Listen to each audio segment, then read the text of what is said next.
Hello. Today we have presenting Bridget, Khadija, Emma, Tom, and myself. And we will be presenting Telstra's brand plan.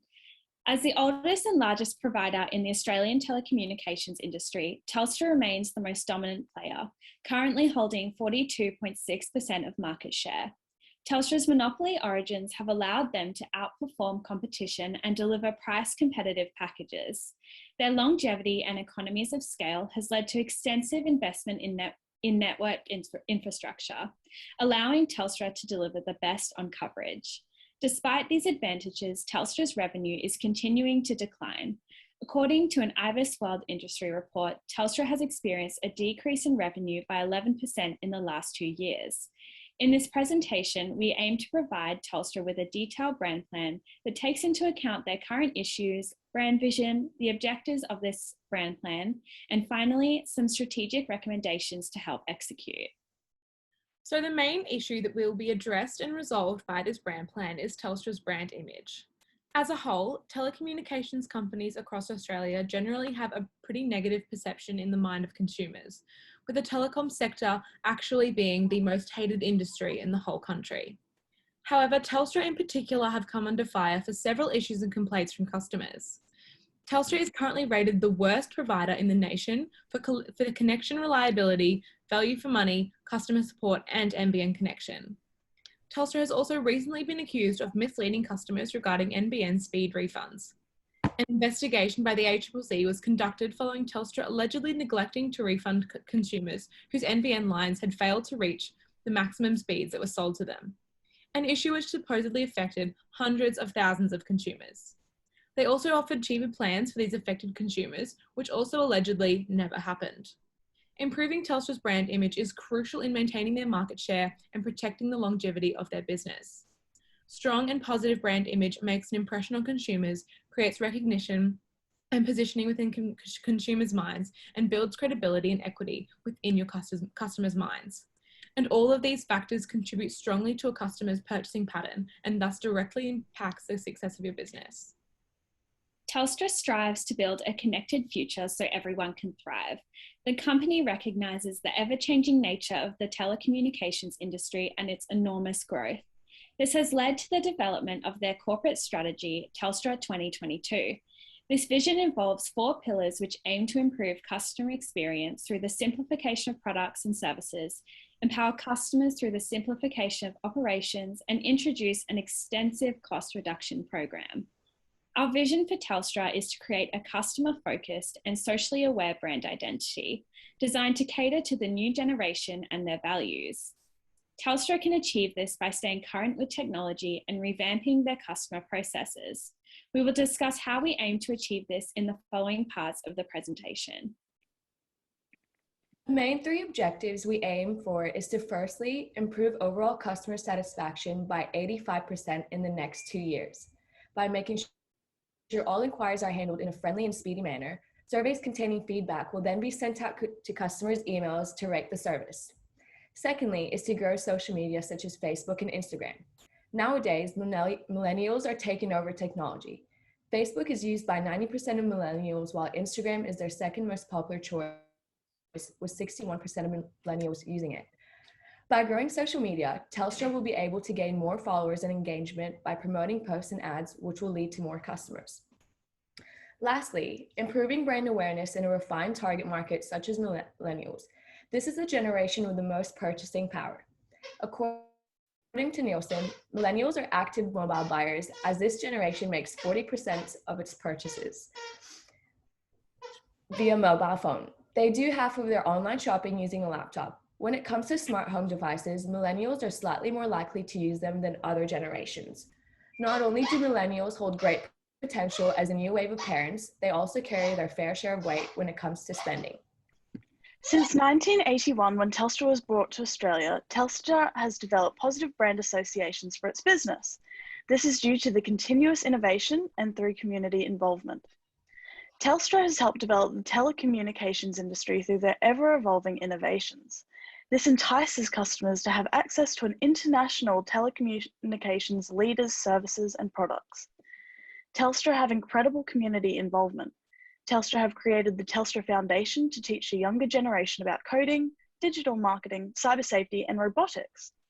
They're sponsoring the tribal sports of AFL, NFL, FFA, and netball, as well as the National Aboriginal and Torres Strait Islander Art Award and other artistic organisations such as the Australian Ballet. Through this community involvement, Telstra has created a very positive brand association. Despite these positive associations, though, Telstra have also developed two main poor ones. In the Choice Internet Service Provider Satisfaction Survey conducted in 2019, Telstra ranked below average for the best internet and NBN provider in customer satisfaction. This is likely due to the service quality and long waiting times. Inflexibility is also an issue for Telstra customers. It has been found that the waiting times to get an issue fixed has been 13 days on average, or up to 2 months if it's more of a complicated issue. Furthermore, Telstra offers very little in terms of changing service plans for customers with changing demands. It's imperative that Telstra improve the customer service and flexibility in order to stay competitive. This leads me to the industry competitors. As you can see, Telstra occupy 42% of the mobile market share, followed by Optus at 26% and Vodafone at 17%. Telstra is also an industry leader for the NBN broadband services, occupying 49%, followed by TPG Group, Optus and Vocus Group with 22%, 14% and 8% respectively. With such powerful leaders in the industry, it's important to compare the points of parity and points of difference for Telstra. There are three main points of parity. Each of their competitors offer both personal and business mobile plans, internet packages, and entertainment bundles. In order to stay competitive and occupy their large portion of market share, Telstra have three very successful points of differentiation. These are their extraordinary network coverage, innovation, and reliable network. Telstra cover over 2.5 million square kilometres of Australia, which is 1 million square kilometres more than any other mobile network. Telstra also offer 4GX across 99.2% of the Australian population over regional and metropolitan areas in over 1,600 Australian towns, making Telstra the most reliable network in Australia. Telstra has created an innovation lab situated in the Gold Coast to continuously improve its products and stay relevant in an ever-adapting digital world.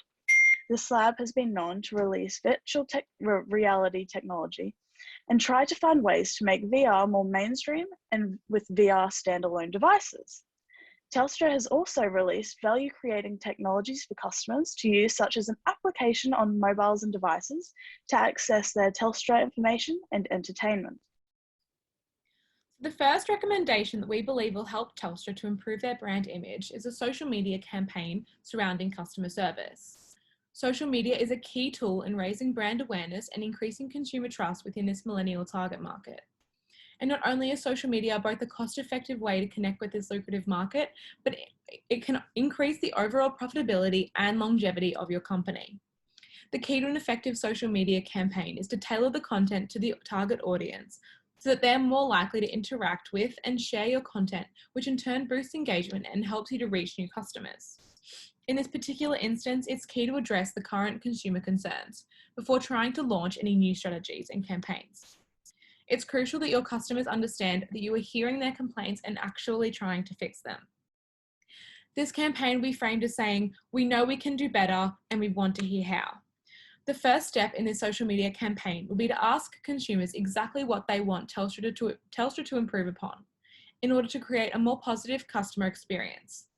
This demonstrates that you are taking accountability as a business for areas that may be potential shortfallings in terms of customer service. Secondly, demonstrating on social media exactly how you are going about improving these issues. Many businesses make empty promises to fix issues such as these, and this demonstrates that you've actually listened and care about keeping your customers satisfied. Now, not only will this campaign help to address the current grievances that your customers are feeling, as well as help you to reach new customers, it will also be a key tool in promoting the other strategies that are being conducted as part of this brand plan, which my colleagues will discuss in a moment. When it comes to implementing any strategy, there are certain risks involved. For a social media campaign, your posts could fail to receive any traction, internet trolls may overshadow real customer complaints, and customers may piggyback off each other's complaints, escalating the situation as a whole. However, we feel that the benefits to implementing this social campaign outweigh the minor perceived risks. And if your business is able to successfully demonstrate that you're making efforts to improve on key customer service issues, this will drastically improve your brand image and positioning in the mind of customers. Another recommendation is that Telstra should increase their focus more greatly on CSR campaigns. This is because socially responsible companies project a more bolstering image to consumers and shareholders alike, which benefits the company's bottom line, building its brand. Research has concluded that children and their families that are financially disadvantaged are subjected to barriers of social isolation, poor academic performance, and unemployment caused by a lack of understanding and limited to zero access to information and communication technology. In 2012, only a third of children residing in the most disadvantaged communities in Australia used the internet at home, compared to a rate of 90% of those living in more advantageous areas. More recently, with the current COVID-19 pandemic, educators across Australia have had to rush to move their classrooms online and establish learning from home for school students. Despite this rapid shift in learning platforms, these online technologies allow many primary and high school students to continue to meet their learning objectives. However, this has not been possible with all students, which has led to challenging circumstances for some families. The main reason for this is what is called the digital divide between students from high socioeconomic and low socioeconomic backgrounds. It is now clearer than ever that having a computer or internet access at home is a critical part of a student's schooling career, and that without this technology, children will be falling short. This is where Telstra can really make a difference.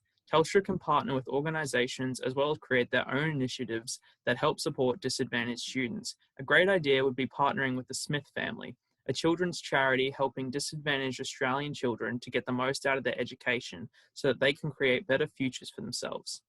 Smith family currently run a digital access program that since 2007 has delivered over 5,000 computers and provided internet service to Australian families in need.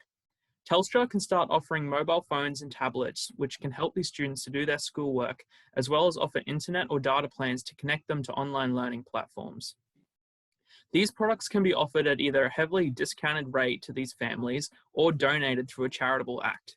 One suggestion to save costs would be to donate/discount secondhand phones or tablets that have been traded in by customers when upgrading, provided these devices are not too old and can still perform to the capability requirements.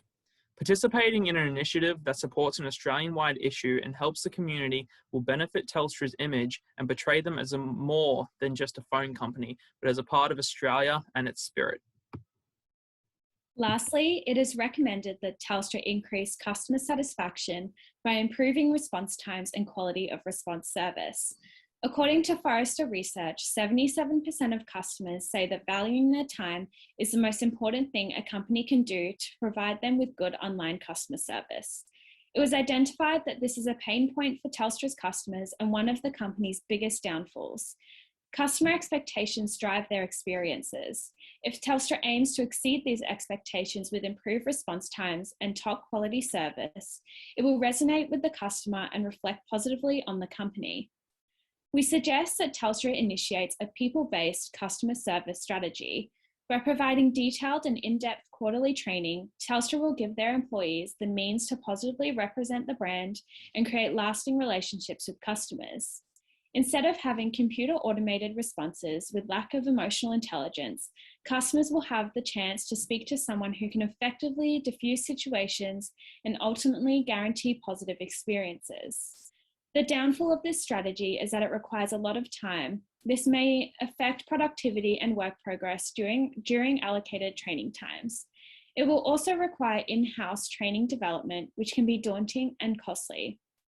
It is vital that high-quality training methods are provided to avoid wasting resources and the implementation of bad habits and incorrect knowledge.